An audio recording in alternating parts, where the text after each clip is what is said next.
Hi guys, Seb here, And Eva. and today we will be showcasing the new Forgotten King fight so you guys can be prepared for it during Month of the Mad God. Okay, to start off, let's get the elephant out of the room. This is going to be one extremely long dungeon. Like, there is absolutely no way in the world I am going through this event without losing like 20 characters. I mean, for Pete's sake, the Forgotten Sentinel is hard enough, let alone the other two bosses. And just look at how much Toast gets absolutely obliterated just in the footage. There isn't even footage you sent me of completing the fight. So I don't know, man. There's no way. If Toast can't even do it, not me. So let's break down these phases one by one, shall we? The first one seems rather simple, with some orange diamonds covering the floor, making a little grid pattern with their shots. There also seems to be some blue diamonds on the outside that shoot shots around themselves randomly. From what I can tell from watching this phase, it is way simpler than the other two actually, with just the Forgotten King chasing you around to make it a little bit more difficult. And the shots he fires don't seem to be too difficult to dodge or do too much damage. He does fire a variety of different shots at you, some that linger, some that are packed together, but from anything I'm seeing, it's not a very hard phase. Then a couple of the phases, it's kind of hard to describe everything that's going on, but basically they fire shots in a circular manner and you need to rotate around with them.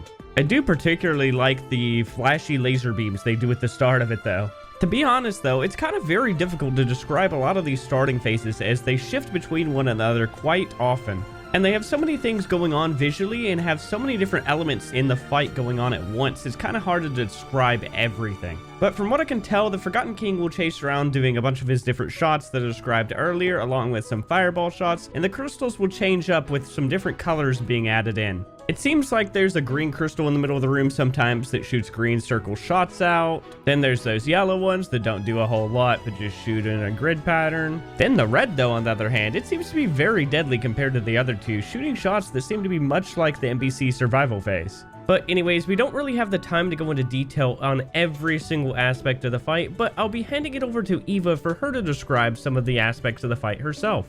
Hi guys, Eva here. Continuing off from earlier, as the Forgotten King is chasing you around his house while clearly he can teleport, there's a few things that'll be hard to miss. Much like Kita from Atlantis, the Forgotten King spins his shields around him, unleashing a sea of green crescents with them. With the Forgotten King's rampage, you'll see yellow spears emanate from his trail. As if you didn't have enough already on your plates, they throw in different styles of shuriken, some moving slower than the other attacks while others moving quickly back and forth. Also, if you're looking for sharp blue fidget spinners that kind of look like they move in a Chanel symbol, this is the place for you. Another attack of 4x4 spinning squares of green fan blades spawn across the map. Who redecorated the garden, and why is it so deadly? And that covers the majority of the attacks before his desperation phase, where he turns purple, much like how Oryx goes into his exalted form. Alright boys, next we're going to be covering the desperation phase. So just as Eva previously stated, at just a little bit less than half health, the boss decides to transform into a giant purple skull, which also, as Eva had previously stated, is pretty much Oryx's exalted form but for Forgotten King. And boy, I'm not gonna lie to you, this is kind of scary. He is a giant purple flaming skull with a crown on top, chasing you around the room with tons of little minions shooting all over the place too. And just look at those little eyeball creatures. Like, you can't tell me those aren't just creepy as all can be. But after a wall of damaging, he'll eventually go into the middle and do a really sick animation where he turns into 5 forms of himself. Then those forms go back and forth between the middle of the room to the outside of the room as they fire, and as the Forgotten King also chases you and fires around at you.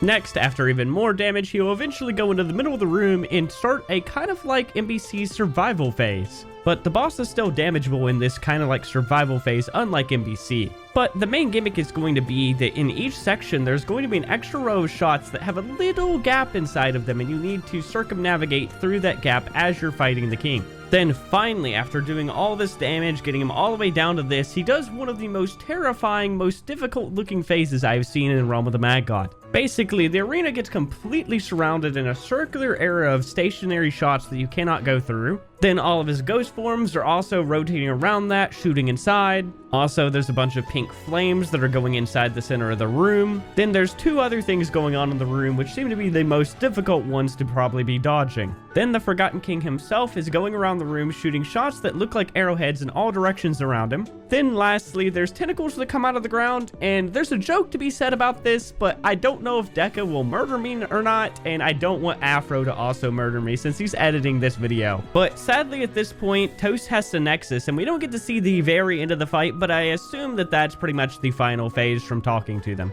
There might be some kind of dying animation, or maybe a little bit more he does at the very end, but I'm not 100% sure myself.